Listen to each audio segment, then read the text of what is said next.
আসসালামু আলাইকুম। আহ চলে আসলাম আবার নতুন করে আ আমার ইলেকট্রিক বাইকটা নিয়ে আরকি। টেলজি F50 অর্কে F50 স্কুটিটা নিয়ে।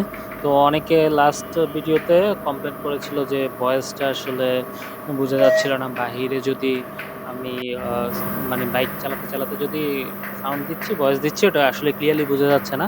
তাই চিন্তা করলাম ঠিক আছে ভিডিও করতেছি আজকে আ মোটামুটি একটা অনেকে কোয়েশ্চেন করে যে আ টেলজি বা ইলেকট্রিক বাইক যেগুলা, ইলেকট্রিক বাইকগুলার কিনার পরে সেগুলার চাক্কাতে নরমালি সব ইলেকট্রিকের চাক্কাগুলা যেগুলা চাক্কা আছে মানে ওগুলো হচ্ছে আপনার টিউবলেসই হয়।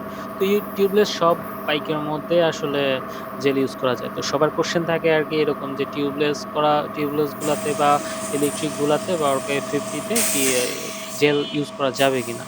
হ্যাঁ, জেল অবশ্যই ইউজ করা যাবে। তো আজকে আমি ওয়াশ করতে আসছি।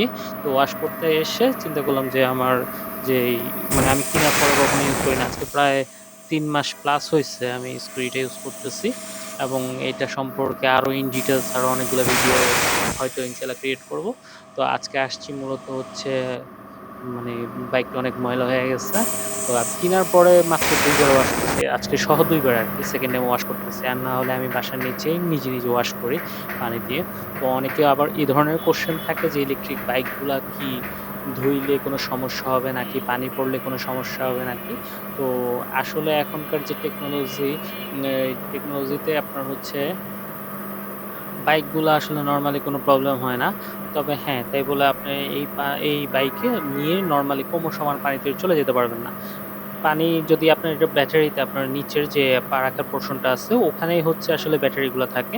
তো এই ব্যাটারি পানিতে ভিজলেও সমস্যা নাই। তবে না ভিজানো আরকি সবচেয়ে ভালো। আর যদি কোমর সমান যায় আপনি একটা কন্ট্রোলার, এটার মেইন প্রবলেম হচ্ছে কন্ট্রোলার। যেকোনো বাইকই যদি আপনি কোমর সমান বাইক বা গাড়ি যেগুলো আপনার হচ্ছে কোমর সমান পানিতে নামাবেন বা পুরো পানিতে ডুবিয়ে দিবেন তখন কিন্তু সবগুলারই সমস্যা হবে। সেম ইলেকট্রিক বাইকগুলাও যদি কন্ট্রোলারে পানি ঢুকে তাহলে সমস্যা হবে। সো ওয়াশ করলে সমস্যা হবে না। কারণ ওয়াশের পানি তো উপর দিয়ে ভিতরে যাবে না। কিন্তু ডুবন্ত পানিগুলা যে নিচে দিয়ে যদি পানি চলে যায় তাহলে সমস্যা হবে। সো এই জিনিসটা এভয়েড করবেন। আর সারাদিন ওয়াশ করবেন, বৃষ্টিতে ভিজবেন, এই বাইক নিয়ে কোনো সমস্যা নেই। সো এই ধরনের প্রবলেম হবেই না যে ওয়াশ করলে কি কোনো সমস্যা হবে নাকি? এটা হবে না। আর ওয়ারেন্টি তো থাকেই।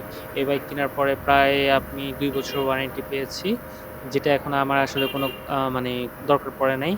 আর ব্যাটারি ওয়ারেন্টিও আছে ১৮ মাস। তো যেইভাবে ইচ্ছে চালান। এর মধ্যে তারা হচ্ছে আপনাকে সার্ভিস দিবে। আ ব্যাটারি নষ্ট হলে ব্যাটারি আবার রিপ্লেস করে দিবে দরকার হলে। আর আপনাদের আ এখন হচ্ছে যে জেল, হ্যাঁ? তো বাইকে টিউবলেস টায়ারে যেকোনো সাইকেল, গাড়ি ইলেকট্রিক বাইক যেকোনো টিউবলেস টায়ারে আপনি জেল ঢুকাতে পারবেন। আর জেলগুলা নরমালি ৫-৬ মাস পর আরকি চেঞ্জ করা বেটার। তবে জেল যদি আপনার হচ্ছে মেইনলি কাজ করে হচ্ছে যদি আপনার আ লিক হয় কোনো কারণে, সেই লিকগুলা হচ্ছে আপনার মানে সাথে পূরণ করে ফেলে। আর জেলের মেয়াদ কিভাবে শেষ হয় বুঝবেন? সেটা হচ্ছে আপনার যদি লিক হওয়ার পরেও ওই জেলগুলো যদি আপনার চাক্কা দিয়ে বের হয়ে যায়, হ্যাঁ?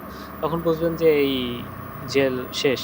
তো আমি এই জেলটা ইউজ করতেছি। সো এই জেলটা দেখি কি অবস্থা, কতদিন চলে বা ফার্দার কোনো যদি আপনাদের কোনো কোয়েশ্চেন থাকে ওই ধরনের কোয়েশ্চেনের অ্যান্সারও দিব ইনশাল্লাহ। তো দেখুন কিভাবে আমি হচ্ছে আসলে জেলটা চেঞ্জ করতেছি। এরপরে বাইকটা চালাবো। যে সার্ভিস কেমন পাচ্ছি সেটার উপরে। আর মেইন কথা হচ্ছে আমি পরবর্তী ভিডিওতে হয়তোবা আপনাদের শুধু এই বাইকের নেগেটিভ দিকগুলা দিব। এরপরে আবার শুধু পজিটিভ দিকগুলা নিয়ে আমি বাইকটা ভিডিও করব আরকি। সো আবার আমি কিন্তু বাইকের হর্নটাও চেঞ্জ করছি। সেটারও ভিডিওটা আমি আপনাদেরকে দেখাবো। তো ঠিক আছে, আসসালামু আলাইকুম।